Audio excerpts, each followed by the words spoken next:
SPN news आवाज नाशिकचा। मित्रांनो, सप्रेम नमस्कार। SPN न्यूजमध्ये आपले स्वागत आहे। सातपूरच्या जाधव संकुल परिसरात कोसळले झाड, सुदैवाने जीवितहानी नाही। सविस्तर वृत्त असे। महापालिका प्रशासनाने मान्सून पूर्व कामे पूर्ण न केल्याने सातपूरच्या जाधव संकुल परिसरात एक झाड रस्त्याच्या मधोमध कोसळले। ही घटना काल रविवारी घडली आहे।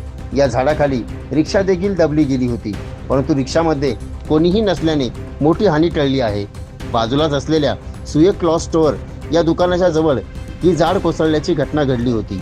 याबाबत अधिक माहिती स्थानिक रहिवासी नाना वाघ यांनी SPN न्यूजशी बोलताना दिली। अचानक जाधव संकुल समोरील सुयक क्लॉथच्या शेजारी लावटे मळ्या शेजारी एक जुनं झाड अचानकच हवेने कोसळलं। त्यात रिक्षा खाली दाबली, परंतु जीवितहानी काही झाली नाही। परंतु दोन मुलं मोटरसायकलवर येत असताना त्यांचा प्राण वाचला, जेणेकरून जीवितहानी झाली नाही। तरी महापालिकेला विनंती करतो की असे जुने झाडं असतील ते पावसाळ्यापूर्वी काढून घ्यावं अशी विनंती करतो आणि ह्या भागाकडे देखील नगरसेवकांनी महापालिकेने लक्ष द्यावं एवढी विनंती करतो। वारंवार होणाऱ्या झाड कोसळण्याच्या घटनांना कशा प्रकारे आळा बसेल आता हे बघणे तितकेच महत्त्वाचे ठरणार आहे। महापालिका प्रशासनाने मान्सून पूर्व कामे पूर्ण करावीत अशी मागणी आता जोर धरू लागली आहे।